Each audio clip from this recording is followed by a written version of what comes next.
ये है pocket FM और आप सुन रहे हैं योगेश माली द्वारा लिखित टाइम मशीन, जिसे आवाज दी है नील कमल ने। तो चलिए कहानी को आगे बढ़ाते हैं। जब मैंने देखा कि मेरे घर के आगे भीड़ जमा है, मैं और पवन भीड़ को चीरते हुए जैसे तैसे अपने घर में पहुंचे।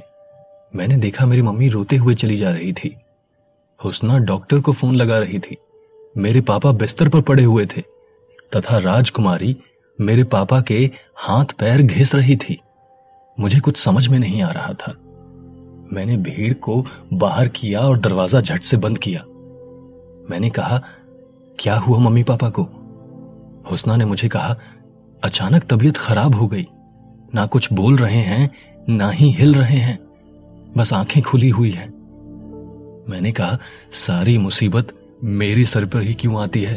चलो जल्दी हॉस्पिटल लेके। मैंने दरवाजा खोला कि डॉक्टर आ गए। वो अंदर आते ही कहे, क्या हुआ इन्हें? राजकुमारी ने कहा, सब कुछ ठीक चल रहा है इनका, पर दिमाग कहीं खोया हुआ है। ऐसा लग रहा है किसी ने अपने काबू में कर रखा है। डॉक्टर ने कहा, तुम कौन हो? मैंने कहा, डॉक्टर ये मेरी पत्नी है।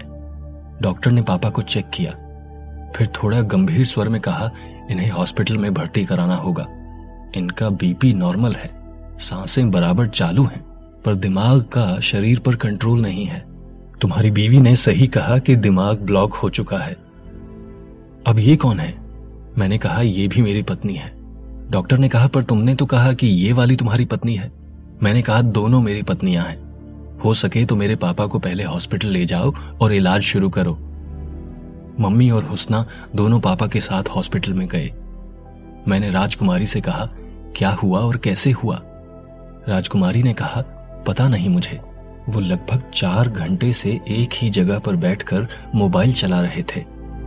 मैंने कहा, क्या मोबाइल चलाने से ऐसा हो सकता है? तुम लोग क्या कर रहे थे उस समय? राजकुमारी ने कहा, हम लोग टीवी देख रहे थे। समाचार में बताया जा रहा था कि गायब हुए बच्चे वापस मिल गए हैं। मैंने ये खबर पापा को दी, पर पापा बिना कुछ बोले जमीन पर गिर पड़े।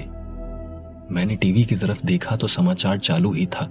मैं उसे बंद करने जा ही रहा था कि अचानक एक खबर आने लगी। मोबाइल गेम खेलते हुए 20 लोग गए कोमा में। मैं वहीं रुक गया। मैंने ध्यान से उस समाचार को देखना चाहा।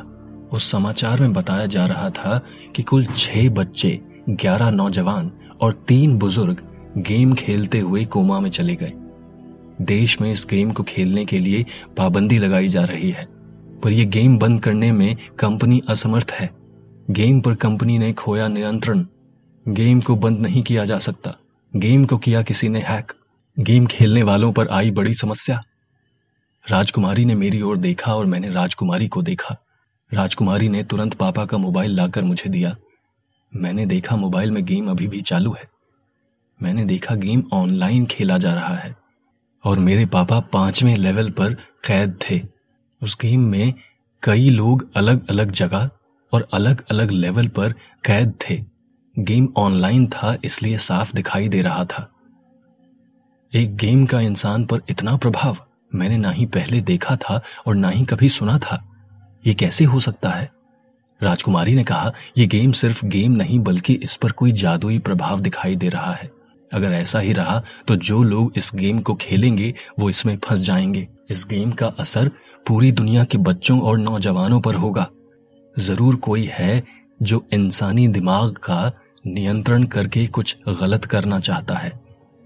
राजकुमारी ने कहा, हम पहले इस गेम के कंपनी के मालिक के पास चलते हैं। जरूर वहीं जाकर हमें इस गेम की सही जानकारी मिलेगी।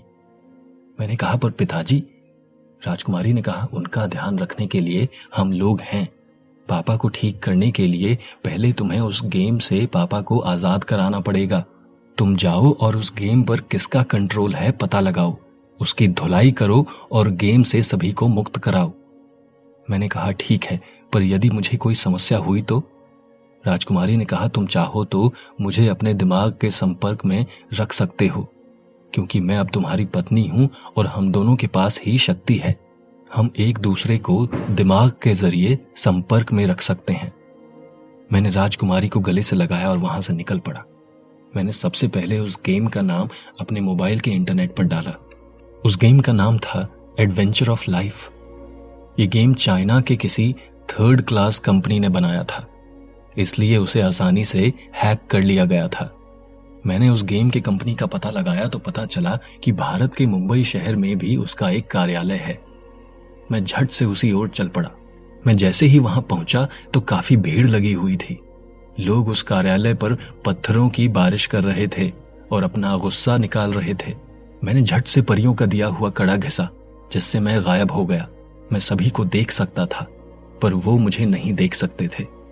मैं झट से सबसे बचते हुए उस कार्यालय में पहुंचा। देखा तो कार्यालय में चारों तरफ अफरा तफरी मची हुई थी। सभी के सभी गेम को लेकर हैरान थे।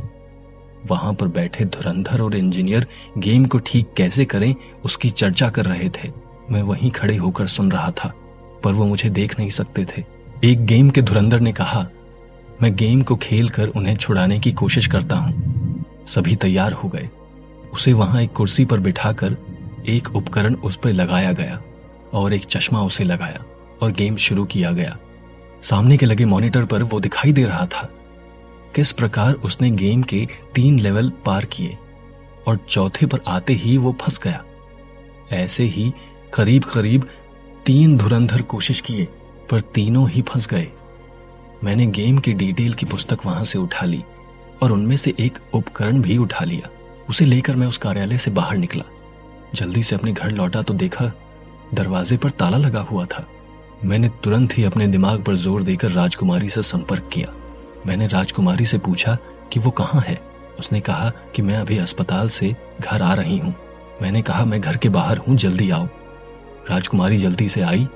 मैं तुरंत घर के अंदर गया। मैंने राजकुमारी को उस उपकरण की जानकारी दी।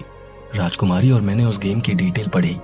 राजकुमारी ने कहा चौथा लेवल बहुत कठिन है और वहीं पर सब कैद हैं, पर तुम्हारे पिताजी तो 5वें लेवल पर कैद हैं। राजकुमारी ने कहा तुम अगर 7वें लेवल पर जाओगे तो शायद उस दिमाग पर काबू करने वाले जादू को तोड़ सकते हो। शायद ये भी मालूम पड़ जाए कि इसके पीछे किसका हाथ है। मैंने तुरंत ही अपनी टीवी से इस उपकरण को जोड़ा। मैंने राजकुमारी से पूछा कि क्या मेरी जादुई शक्ति इस गेम में काम करेगी। राजकुमारी ने कहा अंगूठी, कड़ा और ये हार तुम्हारे शरीर से जुड़ा हुआ है। शरीर तुम्हारे मन और दिमाग के कंट्रोल में है। अगर तुम चाहो तो अपनी शक्तियों का उपयोग कर सकते हो, पर यह कड़ा तुम्हारे काम नहीं आएगा, क्योंकि ये सिर्फ शरीर को गायब करता है और तुम्हारा शरीर यहां है। अगर शरीर गायब भी हुआ तो गेम में तुम्हें इसका कोई लाभ नहीं होगा। मैंने गेम चालू किया और गेम में आगे हुआ क्या ये जानने के लिए सुनते रहिए पॉकेट एफएम और सब्सक्राइब कीजिए टाइम मशीन को।